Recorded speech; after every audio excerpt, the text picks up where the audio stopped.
Welcome to जोग्राफिया। इस episode में हम लोग अर्बनाइजेशन प्रोसेस को आगे कंटिन्यू करेंगे। और लास्ट एपिसोड में हम लोगों ने देखा कि थेरीज देखी थी अर्बनाइजेशन की। अब देखते हैं कि वर्ल्ड में जो अर्बनाइजेशन हुआ है, जो डेवलप कंट्रीज़ में कैसा उसका पैटर्न है, प्रोसेस है, और डेवलपिंग कंट्रीज़ में पैटर्न प्रोसेस कैसे है। कुछ फैक्ट देखते हैं। तो फैक्ट के हिसाब से क्या है कि 80% जो ग्लोबल जीडीपी आती है वो क्या बोलते हैं, हाँ, वो अर्बन इकोनॉमिक एक्टिविटीज़ से आती है। और 600 अर्बन सेंटर है, मेजर अर्बन सेंटर है, और ये 600 अर्बन सेंटर लगभग 60% of the global GDP produce करते हैं।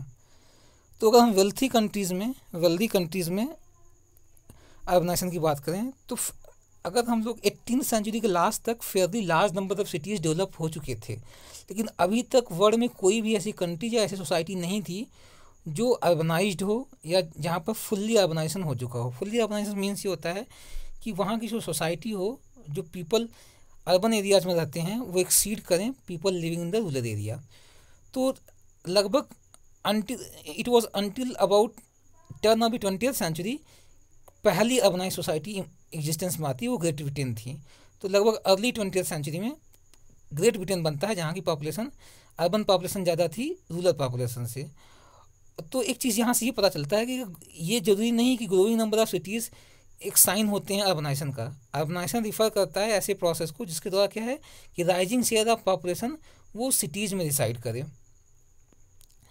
तो सिंस 1900 काफ़ी ड्रामेटिक चेंज देखा गया अर्बनाइजेशन में, और अर्बनाइजेशन काफ़ी तेज़ी से हुआ है। तो 1900 के बाद बहुत ढेर सारे यूरोपियन कंट्रीज़ और फिर नॉर्थ अमेरिकन कंट्रीज़, इन्होंने ये एक रिकॉग्निजेबल पैटर्न ऑफ अर्बनाइजेशन के थ्रू पास हुए हैं। और इसे बोला जाता है कि अर्बन ट्रांजिशन इनका हुआ है। अर्बन ट्रांजिशन को एस कर्व हाइपोथेसिस से शो किया जाता है। एस कर्व हाइपोथेसिस क्या है? S curve hypothesis urban transition को रिफ़र करता है। जो रूरल और प्री इंडस्ट्रियल सोसाइटीज़ होती हैं वहाँ पर अर्बनाइजेशन बहुत स्लो चलता है। तो जो रूरल सोसाइटी है तो यहाँ पर अर्बनाइजेशन का रेट बहुत स्लो होता है। जो रूरल और प्री इंडस्ट्रियल सोसाइटीज़ होती हैं वहाँ पर अर्बनाइजेशन का रेट बहुत स्लो होता है। और फिर जब सोसाइटी इंडस्ट्रियल रेवोल्यूशन फेस करती है या इंडस्ट्रियल रेवोल्यूशन फेस करती है तो जो प्रोसेस ऑफ अर्बनाइजेशन होता है या रेट ऑफ अर्बनाइजेशन होता है बहुत तेज़ी से शूट अप करता है। और जब एक सोसाइटी क्या होती है कि एकदम एडवांस स्टेज में पहुंच जाती है या stage of high mass consumption पहुंच जाती है तो रेट ऑफ अर्बनाइजेशन फिर से फ्लैटन अप होने लगता है। तो इसे बोला गया एस कर्व हाइपोथेसिस। तो एस कर्व रिप्रेजेंट करता है अर्बनाइजेशन को, जो शो करता है कि शुरुआत में जो ग्रोथ होता है पॉपुलेशन अर्बनाइजेशन का ग्रोथ होता है वो स्लो होता है, फिर काफ़ी शार्पली अपवर्ड मूव करता है, फिर लेवल ऑफ होने लगता है।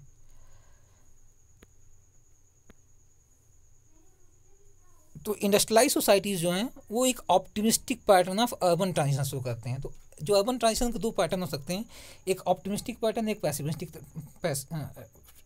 ऑप्टिमिस्टिक ट्रांजिशन, एक पैसिमिस्टिक ट्रांजिशन। तो ऑप्टिमिस्टिक ट्रांजिशन वो होता है जब डेवलपमेंट जो होता है वो जनरेट करता है वेल्थ, और फिर क्या होते हैं, लोग क्या होते हैं रूरल एरिया से अर्बन सेंटर की तरफ माइग्रेट करते हैं। तो डेवलपमेंट जो है यहाँ पर प्रीसीड करता है जहाँ जो ऑप्टिमिस्टिक अर्बन ट्रांजिशन होता है। तो इंडस्ट्रियलाइज कंट्रीज जनरली एक्सपीरियंस करते हैं, जनरली नहीं मतलब कि वो तो एक्सपीरियंस ही करते हैं एक ऑप्टिमिस्टिक अर्बन ट्रांजिशन, जहाँ पर क्या होता है डेवलपमेंट प्रीसीड करता है अर्बनाइजेशन। इससे क्या होता है वेल प्लान्ड और ऑर्गेनाइज अर्बनाइजेशन पैटर्न इमर्ज होकर आता है। तो बेसिकली क्या होता है कि जो डेवलप्ड कंट्रीज होते हैं, इंडस्ट्रियलाइज सोसाइटीज़ होती हैं, वहाँ पर डेवलपमेंट का रेट काफ़ी तेज़ी से होता है, और उसके बाद अर्बनाइजेशन का रेट क्या होता है कि इससे क्या होता है कि जो वेल्थ जनरेशन है, रेट ऑफ वेल्थ जनरेशन या पर कैपिटा जीडीपी जो होता है उसका ग्रोथ तेज़ होता है as compare to people living in the urban areas.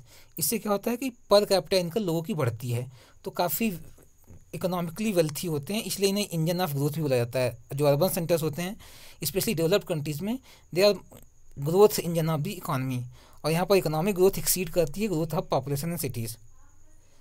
अब पुअर कंट्रीज़ की कंडीशन देखते हैं। तो पुअर कंट्रीज़ जो हैं उन्हें ग्लोबल साउथ भी बुलाता है, वैरायटी ऑफ नाम से जानते हैं, emerging economies, developing countries, under developed, third world, global south, ऐसे ढेर सारे नाम से जाने जाते हैं। तो यहाँ पर ग्रोथ रेट ऑफ अर्बनाइजेशन इस कंट्रीज़ में होता है, ये डेवलप्ड कंट्री से बहुत तेज़ होता है। यहाँ पर लोग क्या होता है कि बहुत तेज़ी से संकेंद्रित होते हैं किसी एक अर्बन सेंटर की तरफ, कहा कि थोड़ी सी अपॉर्चुनिटी हो तो इसमें इतना पॉपुलेशन भर जाते हैं, और ये जो अर्बन प्लेसेस होते हैं यहाँ पर जो वेल्थ जनरेशन होता है वो कम होता है as compare to increasing population. तो पॉपुलेशन यहाँ पर ज़्यादा बढ़ती है और वेल्थ कम जनरेट होता है, इसलिए पर कैपिटा इनकम इनकी बहुत स्लो बढ़ती है।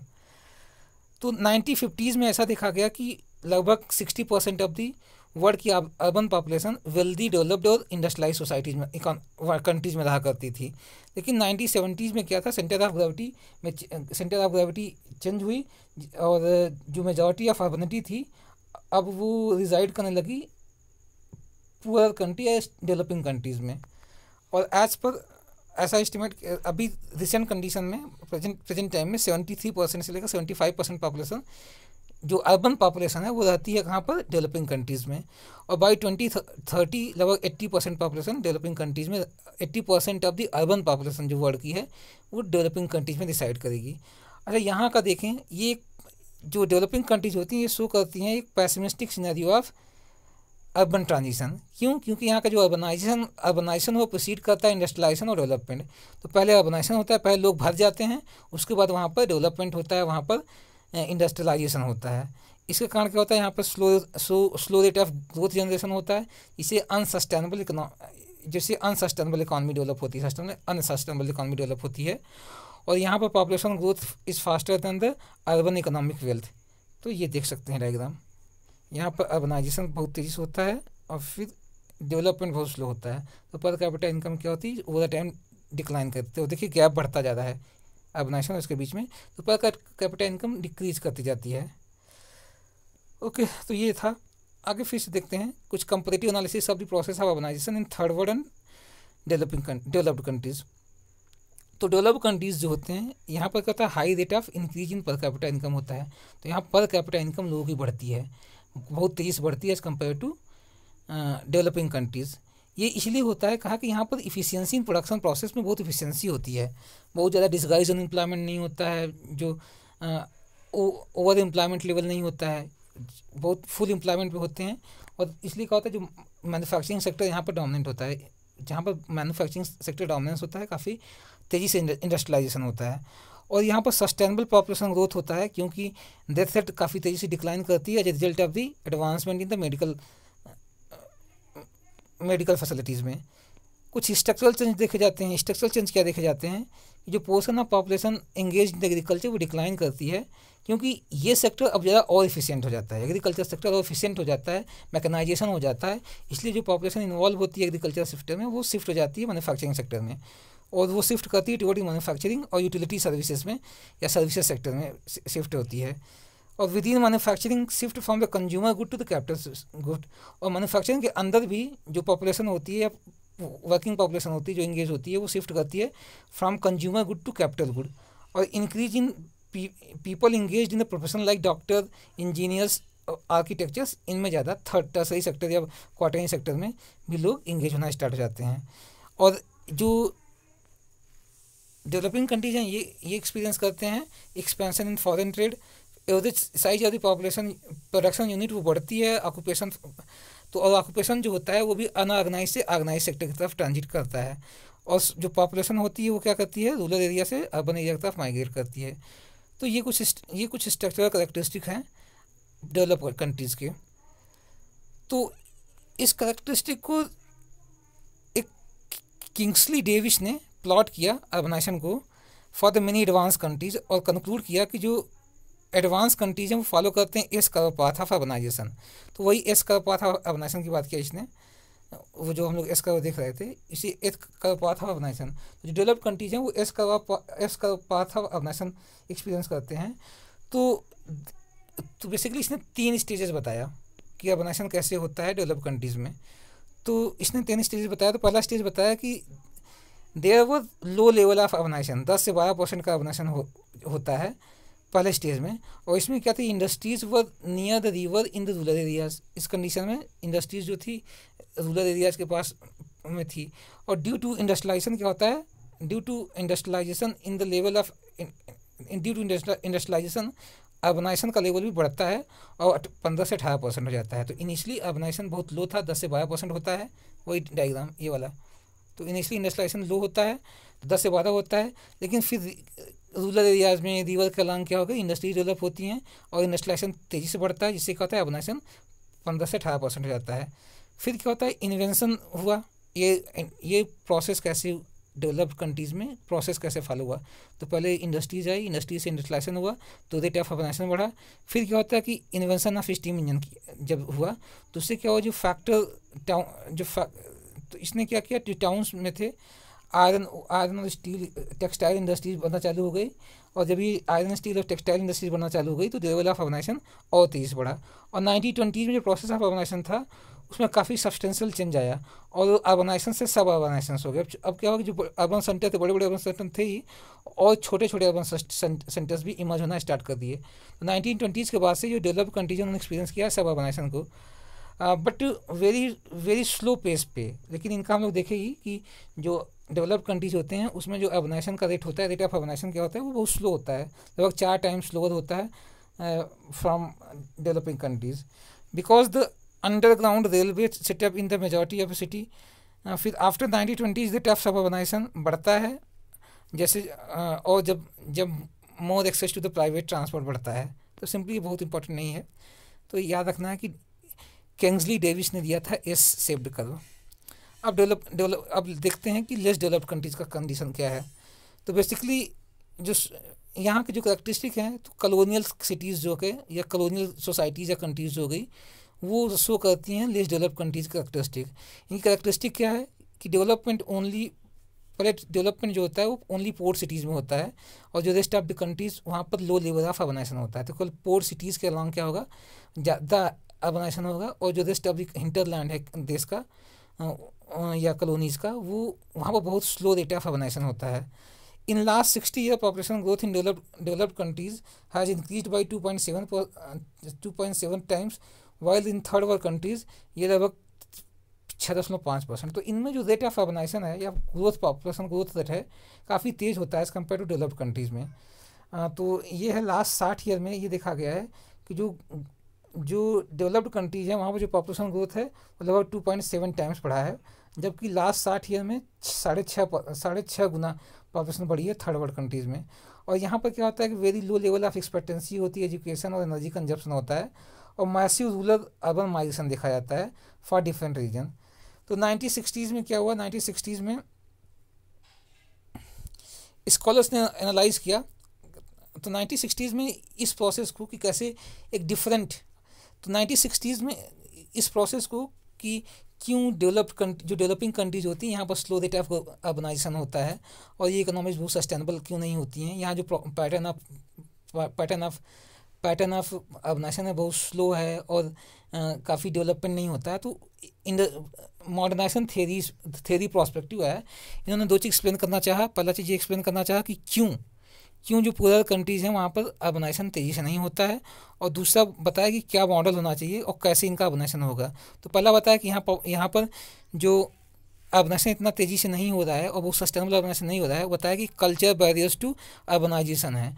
तो यहाँ की सोसाइटी का, यहाँ का पॉलिटी का, यहाँ के पॉलिटिकल इंस्टीट्यूशंस, यहाँ सोशल इंस्टीट्यूशंस, यहाँ का इकोनॉमिक मैकेनिज्म या प्रोडक्टिव फोर्सेस जो हैं वो बाई नेचर ऐसे हैं ही, इतने रिग्रेसिव, इतने आउटमोडेड हैं कि ये इन सोसाइटीज़ में जो मॉडर्नाइजेशन, इंडस्ट्रियलाइजेशन, अर्बनाइजेशन के लिए ढेर सारे कल्चर बैरियर्स हैं, इसलिए वो प्रोग्रेस नहीं कर पाते हैं। और दूसरा चीज़ बताया कि अगर इन कंट्रीज़ को मॉडर्नाइज होना है, इंडस्ट्रियलाइज होना है या अर्बनाइज होना है, तो they have to follow the same pattern that western European countries और अमेरिका हैड फॉलोड, जो अमेरिका लोग ने फॉलो किया था। जैसे कि उसे क्या कि industrial capitalist market based economy को फॉलो करना। लेकिन इसके रिगार्डिंग उन्होंने, क्या नाम था उसका, रोस्टो ने जो 5 स्टेज का इकोनॉमिक डेवलपमेंट की थ्योरी दी, उसको फॉलो करना, उसी पैटर्न में डेवलपमेंट होगा या अर्बनाइजेशन होगा। फिर 1960s और 70s में इसकी काउंटर थ्योरी बनने लगी, इसे डिपेंडेंसी थ्योरी बोलते हैं। डिपेंडेंसी थ्योरी में इंपॉर्टेंस थ्योरीज थे, वो थे टेरी मैकी ने। उन्होंने बताया कि, और एक चीज़ होता है मॉडर्नाइजेशन थ्योरीज का ये कहना केवल एक ही तरीका है, वही जो क्या बोलते हैं उसको कि हाँ industrial capitalism based market driven economy का जो कंसेप्ट है वही एक पैटर्न है अर्बनाइजेशन का, इंडस्ट्रियलाइजेशन का। और हर एक कंट्री एक न दिन उसी को फॉलो करके अर्बनाइजेशन करेंगी, इंडस्ट्रियलाइजेशन करेगी और मॉडर्नाइजेशन करेंगी। जबकि डिपेंडेंसी थ्योरिस्ट ने इसको नकारा, कहा कि जो कि इनका ये आर्गूमेंट था कि जो थर्ड वर्ल्ड कंट्रीज़ हैं वहाँ पर जो प्रोसेस ऑफ अर्बनाइजेशन है वो डिफरेंट है from the nature of the urbanisation in the developed countries. क्योंकि वहाँ पर एक तो हिस्टोरिकल प्रॉब्लम्स हैं कि वो गुलाम बनाया गया, उसके कॉलोनी बनाई गई और एक्सप्लॉइट किया गया रिसोर्सेज को। फिर क्या करते हैं कि वहाँ पर सोशल करैक्टरिस्टिक डिफरेंट होती हैं, वहाँ पर इकोनॉमिक करैक्टरिस्टिक डिफरेंट होती हैं। तो differences can be carved out from 3 point of view हैं जिसमें डिफरेंसेस निकाले जा सकते हैं। तो पहला डेमोग्राफिक डिफरेंस पाया जाता है डेवलप्ड कंट्रीज़ में और डेवलपिंग कंट्रीज़ में। तो विलियम पीटरसन ने आइडेंटिफाई किया three population types on the basis of birth rate, death rate और IMR। तो एक डेमोग्राफिक डिफरेंस पाया जाता है कि वहाँ की डेमोग्राफी कैसी है। डेमोग्राफी इन द सेंस कि बर्थ रेट कैसा है, डेथ रेट कैसा है। एडवांस कंट्रीज में birth rate death rate condition बहुत एडवांस होते हैं, वहाँ मेडिकल फैसिलिटीज़ अवेलेबल होती हैं, जबकि अंडर डेवलपिंग कंट्रीज या लेस डेवलप कंट्रीज में ये अवेलेबल नहीं होता। तो डेमोग्राफिक डिफरेंस होता है डेवलप्ड कंट्रीज और डेवलपिंग कंट्रीज। जब डेमोग्राफिक डिफरेंस होगा तो जो प्रोसेस ऑफ अर्बनाइजेशन भी होगा उसमें भी डिफरेंस देखा जाएगा। तो विलियम पियर्सन ने आइडेंटिफाई किया थ्री टाइप्स ऑफ पॉपुलेशन होती है on the basis of birth rate, death rate और IMR, इनफैंट मॉर्टेलिटी रेट के बेसिस पे। तो उन्होंने 3 फेजेस में डिवाइड किया सोसाइटी को। एक तो प्री इंडस्ट्रियल फेज बताया। तो प्री इंडस्ट्रियल फेज में क्या होता है, सभी indicator birth rate, death rate और IMR बहुत हाई होते हैं और स्लो ग्रोथ ऑफ पॉपुलेशन होती है। फिर स्टेबल और स्मॉल पॉपुलेशन पाई जाती है। तो कुछ सोसाइटीज़ प्री इंडस्ट्रियल स्टेज में होती है तो वहाँ पर अर्बनाइजेशन बहुत लो होता है। तो जैसे कि आज developing countries, under develop countries, Africa के बहुत से नेशन।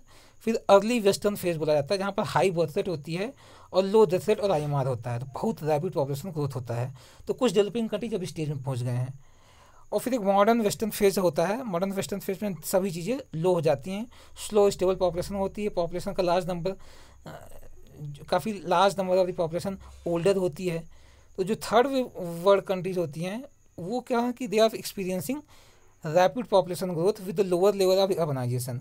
तो इस तरीके से वो अभी अर्ली वेस्टर्न फेज में है और the rapid growth is occurring both in rural और अर्बन एरियाज, दोनों जगह रैपिड ग्रोथ हो रहा है।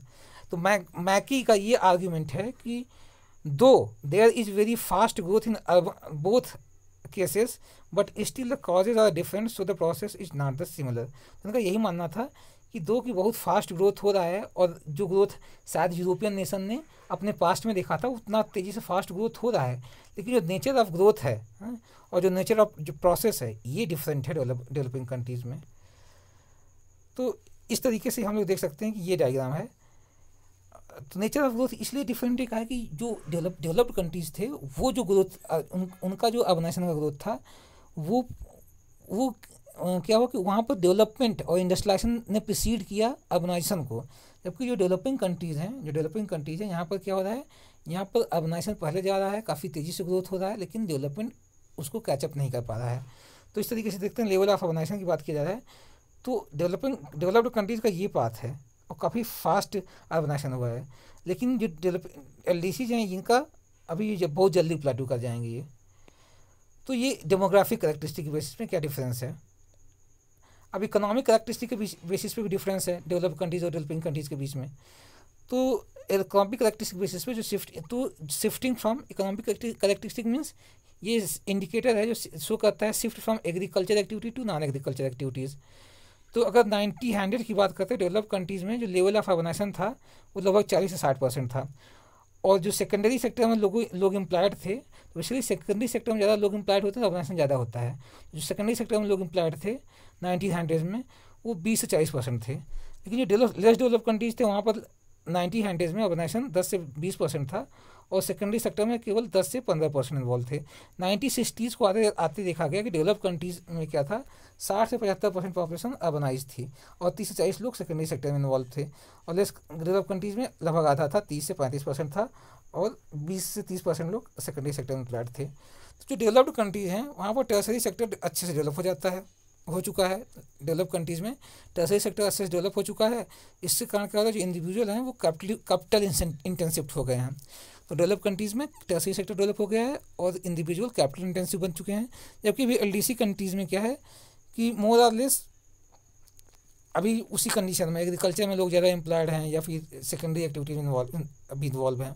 जो इंडस्ट्रियलाइजेशन का प्रोसेस है बहुत स्लो है डेवलप कंट्रीज उसमें, डेवलपिंग कंट्रीज़ में। और जो urbanisation is not based on it, rather it is based on the unproductive tertiary sector. तो टर्शरी सेक्टर तो डेवलप हो चुका है, लेकिन बीच वाला जो मैन्युफैक्चरिंग सेक्टर होता है, सेकेंडरी सेक्टर है, वो नहीं हो पाया। इसलिए हम लोग देख सकते हैं इंडिया, तो इंडिया ने क्या किया, भाई प्राइमरी सेक्टर बेस्ड इकॉनमी से डायरेक्टली वो जंप करके टर्शरी सेक्टर इकॉनमी हो जाती है।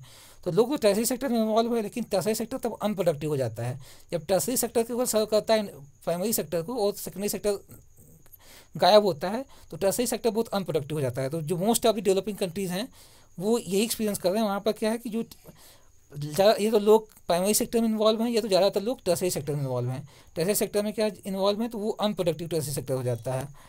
तो ये प्रॉब्लम है। जो डेवलपिंग कंट्रीज़ हैं वहाँ पर प्राइमरी और सेकेंडरी और टर्शरी, डेवलप्ड कंट्रीज़ में एक पैटर्न होता है प्राइमरी, सेकेंडरी और टर्शरी सेक्टर में लोगों का इन्वॉल्वमेंट, और सेकेंडरी सेक्टर में काफ़ी इन्वॉल्वमेंट होता है। जबकि LDCs जो हैं वहाँ पर प्राइमरी सेक्टर से टर्शरी सेक्टर सीधे मूव कर जाते हैं और टर्शरी सेक्टर भी अनप्रोडक्टिव होता है। तो इसलिए क्या होता है कि काफ़ी पॉपुलेशन डेंसिटी होती है, लेकिन उसमें बहुत प्रोडक्टिव नहीं होते हैं। तो एक इकोनॉमिक बेसिस था डिफरेंस में। फिर सोशोलॉजिकल बेसिस पे देखते हैं क्या डिफरेंस है।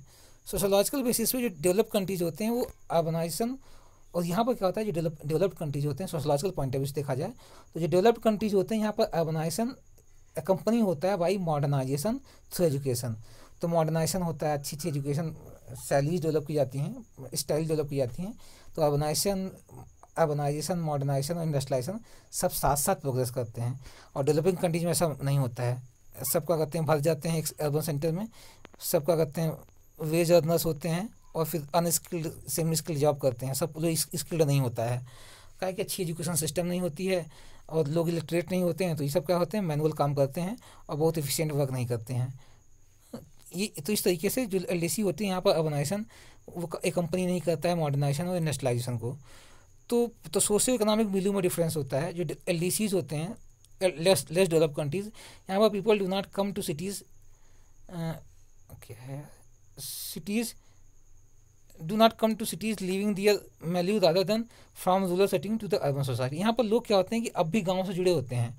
LDCs में जो लोग सिटीज़ में आते हैं इसलिए आते हैं कि गांव छोड़कर शहर में बसने के लिए, और शहर में नई इकोनॉमी को, अपने इकोनॉमिक अपॉर्चुनिटी को रिसीव करने के लिए नहीं आते हैं। ज़्यादा अपने एक डीप कनेक्शंस को कंटिन्यू रखते हैं। काम करने के बाद भाग जाएंगे घर फिर से गाँव, तो गाँव के साथ उनका कंटिन्यूस कनेक्शन रहता है। वो केवल मनी अर्निंग के लिए, अपने जॉब के लिए सिटीज़ में आते हैं, फिर वो उनका कनेक्शन जो गाँव से है वो कंटिन्यू रहता है। डेवलप्ड कंट्रीज़ में क्या देखा जाता है कि लोग क्या होते हैं, वो रूरल कंट्री से पूरी तरीके से मॉडर्न वर्ल्ड में या अर्बन सिटीज़ में शिफ्ट हो जाते हैं और एक अर्बन लाइफ स्टाइल को अडॉप्ट करते हैं। तो ये सोशल कल्चरल मिल्यू में डिफरेंस है। फिर लिटरेसी रेट में भी काफ़ी डिफरेंस है। हम लोग जानते हैं डेवलपिंग कंट्रीज़ में लिटरेसी रेट बहुत कम होती है, डेवलप कंट्रीज में ज़्यादा होती है। तो इस तरीके से ये कहना गलत नहीं है कि जो LDCs होते हैं are repeating the historic process of the urbanisation of the west. तो जो हिस्टोरिक प्रोसेस है अर्बनाइजेशन का उसको तो रिपीट कर रहे हैं। मतलब अर्बनाइजेशन इंडिया में, डेवलपिंग कंट्रीज़ में भी हो रहा है एज कॉज एंड, लेकिन जो कॉज हैं, कॉजेज ऑफ अर्बनाइजेशन है और जो कंसिक्वेंसेस ऑफ अर्बनाइजेशन होंगे डेवलपिंग कंट्रीज़ के, वो स्टार्कली डिफरेंट हैं जो डेवलप कंट्रीज़ में हुए। क्यों? डेवलप कंट्रीज़ में सोशोलॉजिकल पॉइंट ऑफ व्यू से, जब अगर हम लोग तीनों पॉइंट ऑफ देखें तो पहला डेमोग्राफिक पॉइंट ऑफ व्यू से, डेमोग्राफिक पॉइंट ऑफ व्यू से क्या था कि जो वहाँ के लोगों का जब जो अर्बनाइजेशन हो रहा था तो एक बहुत सेटल्ड अर्बनाइजेशन था। वहाँ पर जो पॉपुलेशन की ग्रोथ थी वो कम थी as compare to economic growth and prosperity, जबकि उसका अगेंस्ट है पॉपुलेशन ग्रोथ ज़्यादा है और इकोनॉमिक प्रॉस्पेरिटी अर्बनाइजेशन की, अर्बन प्लेसेस की बहुत कम है डेवलपिंग कंट्रीज़ में या LDCs में। अगर हम लोग इकोनॉमिक पॉइंट ऑफ व्यू से देखें तो जो डेवलप्ड कंट्रीज़ थे वहाँ पर क्या था कि एक काफ़ी ग्रेट नंबर ऑफ पॉपुलेशन क्या थी, पोर्शन ऑफ द पॉपुलेशन वो इन्वॉल्व थी सेकेंडरी सेक्टर में। सेकेंडरी सेक्टर एक डोमिनेंट सेक्टर था इंडस्ट्रियलाइजेशन के लिए। और फिर टर्शरी सेक्टर में तो जो यहाँ का प्रोडक्टिव सेक्टर हुआ करता था, उनके यहाँ जो प्रोडक्टिव सेक्टर था वो टर्शरी सेक्टर था, काफ़ी प्रोडक्टिव था। जबकि LDCs में क्या हुआ, LDCs में प्राइमरी सेक्टर सीधे टर्शरी सेक्टर पे ट्रांजिट कर गए और जो टर्शरी सेक्टर था वो अनप्रोडक्टिव था, है या प्रोडक्टिव था या है, जो प्रोसेस चल रहा है। और सोशोलॉजिकल पॉइंट ऑफ व्यू से ये डिफरेंस है कि जो डेवलप्ड कंट्रीज थे वहाँ पर जो प्रोसेस ऑफ अर्बनाइजेशन था वो कंपनी किया करता था प्रोसेस ऑफ मॉडर्नाइजेशन और इंडस्ट्रियलाइजेशन। जबकि यहाँ पर क्या हो रहा है कि ऐसा कुछ नहीं है कि ओवरऑल अर्बन पॉपुलेशन बढ़ती जा रही है और वो गरीबी, बीमारी, भुखमरी, बेरोजगारी सब बढ़ते जा रहा है। तो ये डिफरेंस है और उसका कंसिक्वेंस भी डिफरेंट होगा। बहुत हैजार्डस डेवलपमेंट होगा, अर्बन प्लानिंग सही नहीं होगी। फिर क्या कहते हैं कि लोगों की इनकम नहीं बढ़ेगी, बेरोजगारी रहेगी, अर्बन क्राइम्स होंगे, और जो प्रोविजन ऑफ सर्विसेज जो होती हैं, पब्लिक सर्विसेज नहीं होंगी इन अर्बन सेंटर में। अर्बन सिस्टम अनसस्टेनेबल होगा, ये फाइनेंशियली अनसस्टेनेबल होगा, और जो यहाँ प्लानिंग अच्छी नहीं होगी, ये सब प्रॉब्लम होते हैं। जबकि जो डेवलप कंट्रीज़ के अर्बन सिस्टम्स हैं बहुत वाइब्रेंट हैं, वेल प्लान्ड हैं, वेल फाइनेंशियली मैनेज्ड हैं, और अच्छी से डिज़ाइन, इनका डिज़ाइन और रूल्स एंड रेगुलेशन अच्छे से फॉलो किया जाता है, जबकि यहाँ पर नहीं होता है। तो the most important reason that that that in developed countries process of urbanization occurs simultaneously with the industrialization and modernization, जबकि एलडीसी के केस में ऐसा नहीं होता है। एलडीसी के केस में क्या होता है, अर्बनाइजेशन प्रीसीड करता है, फिर इंडस्ट्रियलाइजेशन आता है, फिर मॉडर्नाइज होंगे बाद में देखा जाएगा। तो हम लोग का ये था, इसमें हम लोग देख लिए process of urbanisation in developed and developing countries. Thank you.